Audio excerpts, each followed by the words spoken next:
Every college football fan once in their life wants to be a part of the college game day experience, whether it's a fan with a sign in the background that gets a minute of spotlight, or maybe it's a celebrity that gets to pick the games for that weekend as the personality hire, or maybe you want to be one of the panelists that's in there week in and week out for the entirety of the season. Personally, that's where I land. And I thought it would be fun on the channel if every single week we do a pick'em episode and we track what I get right. What did I get wrong? Because I will be transparent. I'm pretty confident by the end of the season, 10 games a week or so, that I can get over 50% of them correct. And if I'm not able to accomplish that, you, the viewer, will be able to pick a fantasy football style punishment for me to complete at the end of the season. So if you're new to Rush the Field, stay a while, stick through the journey. I have made it a goal of 1,000 subscribers, and we are on that path, and we are on that trajectory to achieve that even before the end of 2024. But that's not the point of me saying this. Honestly, I just will ask you one thing.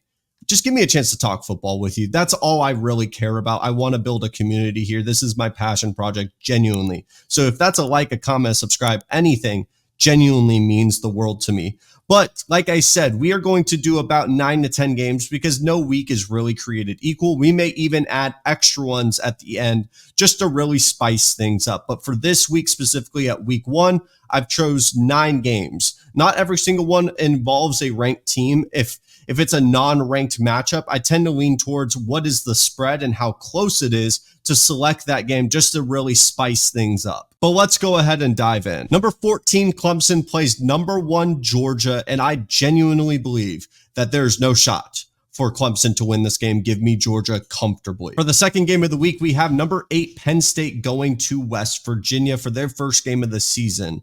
This is a gut pick for me. I'm going with West Virginia. For week 0, I was so close with going with Georgia Tech. I saw the path to an upset, and it's the same feeling I have for this Penn State game, where there's just so many new pieces on that offense. Outside of Nick Singleton and Drew Auer, at least you had that kind of level of continuity.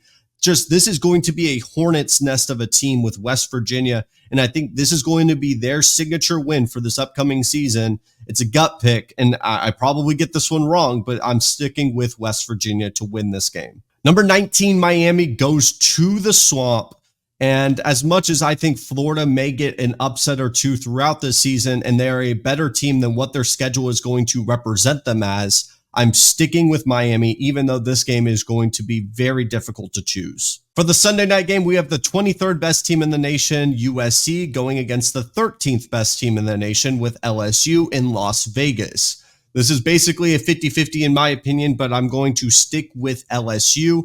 I just believe that their defense is going to be able to make more stops than what USC is going to provide. Virginia Tech travels to Vanderbilt. I think it's pretty simple. Give me Virginia Tech. I really like Kyron Drones and this team in general. UNLV goes to Houston, and this is a spread of about -2.5 towards Houston's way, and I'm going with UNLV travels to Houston and beats them on the road. I put in the Thursday night game because you guys will be seeing this on Wednesday. North Dakota State, the Division II powerhouse, will be facing Colorado. Though I think Colorado is going to lose a couple games this upcoming season, this is not going to be one of them. This is going to be one of those games that Deion proves himself and the hype train begins. Give me Colorado. For the Friday night game, we have TCU at Stanford. I think TCU is favored by like -9.5.